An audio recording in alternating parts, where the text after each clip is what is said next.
punya latar belakang yang berbeda-beda.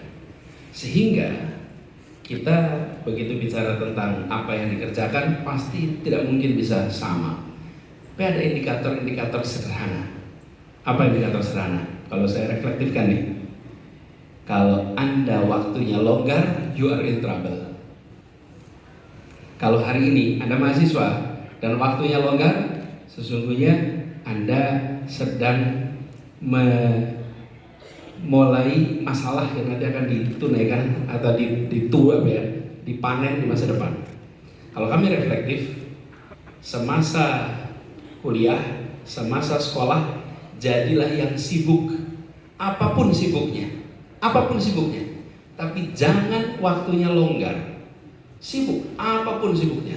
Jadi tidak ada kemudian harus ikut ekstrakurikuler, harus ikut organisasi, harus itunya pilihan tiap masing-masing kita. Tapi jangan waktunya longgar. Karena begitu waktunya kosong banyak, maka sesungguhnya terbuang.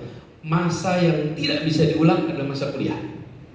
Masa kuliah itu masa yang ketika sudah selesai, banyak sekali orang yang menengok belakang bilang, coba dulu waktu kuliah ya, mengerjakan A, B, C, D. Itu udah lewat tuh. And you cannot come back, you just cannot come back. Gak bisa itu. Jadi karena itu semasa kuliah ini betul-betul dioptimalkan. Nah, saya pribadi karena minat saya dalam keorganisasian, pergerakan mahasiswa, maka dulu saya habis waktunya di situ. Jadi kalau ditanya berapa SKS ambilnya? 24 selalu. 18 di dalam kelas, 6 di luar kelas. Jadi 6 itu dihitung. Dan kemudian ketika naker lulusnya berapa lama? Lulusnya dihitung. Saya mau selesaikan kuliah itu dengan memperhitungkan bahwa saya akan aktif di luar kelas. Tapi saya aktif itu dalam artian sesungguhnya. Saya berkegiatan gerakan mahasiswa, saya terlibat aktivitas gerakan mahasiswa di banyak event terlibat yang terbangun jejaring, terbangun pertemanan. Yang tidak membayangkan pertemanan itu kemudian menyambung lagi 10 tahun kemudian, 10 tahun ke 20 tahun kemudian, 30 tahun kemudian, begitu ketemu dengan A, B, C, D, E, F, G, ini adalah banyak teman-teman lama yang ketika masa kuliah dulu kita tersambungkan. Nah, pengalaman saya lewat aktif dalam kegiatan organisasi, maka satu, kita memiliki jejaring yang lebih luas sekali. Yang kedua, kita mengalami problem yang tidak dialami banyak mahasiswa lain, yaitu mengelola waktu. Tugas banyak, di sisi lain aktivitas banyak, itu time management menjadi isu. Nah, ini teman-teman sekalian, kalau saya boleh reflektif, apa yang bisa jadi, fokuskan pada apa yang Anda minati, lalu seriusi itu. Jadi opsinya tiap orang beda-beda, saya nggak bisa menganjurkan bidangnya apa, tapi indikatornya sederhana, sibuk atau longgar waktunya. Kalau sibuk, rasanya you're good. Tapi kalau waktunya longgar, I think you may be in trouble. Cuman belum dirasakan sekarang. Dan kita begitu menjadi mahasiswa itu punya multiple role. Dan dalam hidup multiple role. Saya misalnya, nih saya apa sih peran saya ini sekarang ini? 1, saya adalah suami. 2, saya adalah ayah. 3, saya adalah anak. 4, saya adalah paman. Itu baru dalam keluarga inti aja 4 peran. Keluar sedikit, saya warga kampung. Keluar sedikit, saya aktif di organisasi sebagai yayasan A. Kalau kemarin masih di pemerintahan, jadi gubernur. Kemudian di lingkungan kampung, saya warga RT. Saya pembina Karang Taruna. Itu 10 peran. Nah, seringkali kita ketika masa kuliah bilang, saya mau jadi mahasiswa aja. Nah, kalau kita menganggap kita bisa melakukan 1 peran saja, nggak mungkin. Dalam hidup itu Anda harus melakukan multiple role at the same time, simultaneously. Karena nggak bisa kita ini bilang sama istri, Fer, hari ini nggak mau jadi suami dulu ya. Nggak bisa. Nggak bisa bilang sama anak-anak, ini hari ini nggak mau jadi ayah dulu ya. Nggak bisa. You just have to do it. Gitu. Jadi ketika mahasiswa Anda punya peran A, B, C, D, E, Anda sesungguhnya sedang berlatih untuk merepotkan diri sendiri, sehingga di kemudian hari ketika Anda harus memiliki multiple role, then you are talented, maka Anda terbiasa. Nah, pernah lihat orang main juggling? Juggling itu bola yang dilempar. Juggling itu latihan. Ada orang yang bisa main juggling hanya 1 bola. lempar 1 tangkap, lempar 1 tangkap, oke? Ada yang bisa 2, ada yang bisa 3, ada yang bisa 4, ada yang bisa 5, ada 6, 7, 8, 9, 10. Itu kenapa? Karena latihan, membiasakan dengan bola yang banyak. Kalau bolanya banyak, maka fokusnya pada keindahan. Tapi kalau tidak terbiasa, fokusnya pada jangan sampai yang jatuh. Lempar jangan sampai jatuh, lempar jangan sampai jatuh. Kenapa? Karena tidak dibiasakan multiple role. Nah, itulah sebabnya ketika saya katakan tadi sibuk itu multiple role, dilatih, dikembangkan. Pada saat menjalaninya mungkin melelahkan. Kalau lihat ada mahasiswa lelah karena waktunya habis, maka saya bilang you are drilling yourself for a better future, guarantee. Yes, guarantee. Tapi kalau ada mahasiswa bangunnya siang, tidurnya awal, santai-santai terus, ini lagi mupuk problem. Hari ini dia tidak merasakan masalah, tapi dia berada di dalam sebuah comfort zone yang tidak berkembang potensinya.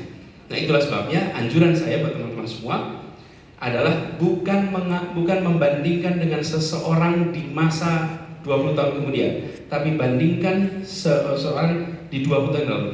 Apa yang dia kerjakan, seberapa sibuk. Itu satu. Kemudian yang kedua tadi soal global. Ini relevan ya sama Bung Abdullah tadi. Usul saya pada semuanya di sini. Saya mau tanya dulu sebentar. Teman-teman di sini yang belum punya paspor, acungkan tangan.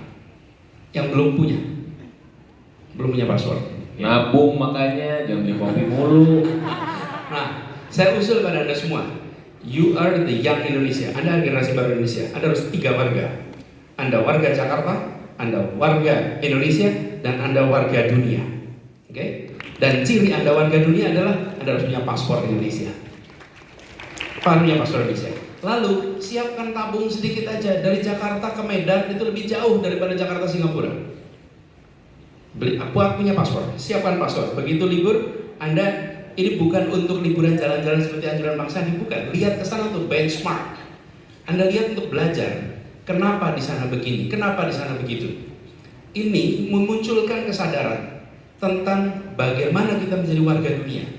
Dan itu tadi saya sampaikan ketika saya bicara di awal tadi. You need to be, Anda harus menjadi generasi abad 21 yang menjadi tuan rumah di negeri sendiri, tapi juga nanti bisa menjadi tamu mempesona di negeri orang. Ketika Anda kerja di sana, Anda hebat. Kelasnya dunia.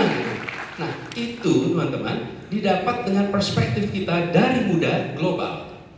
Saya bersyukur saya pribadi karena pada waktu SMA saya mendapatkan kesempatan mengikuti sebuah program pertukaran pelajar. Dan ketika pertukaran pelajar saya dari Jogja, bukan di Jakarta, saya dari Jogja. Bahasa Inggrisnya terbatas sekali. Ketika berangkat, di situ saya mengalami kalau disebut benturan budaya, culture shock gitu.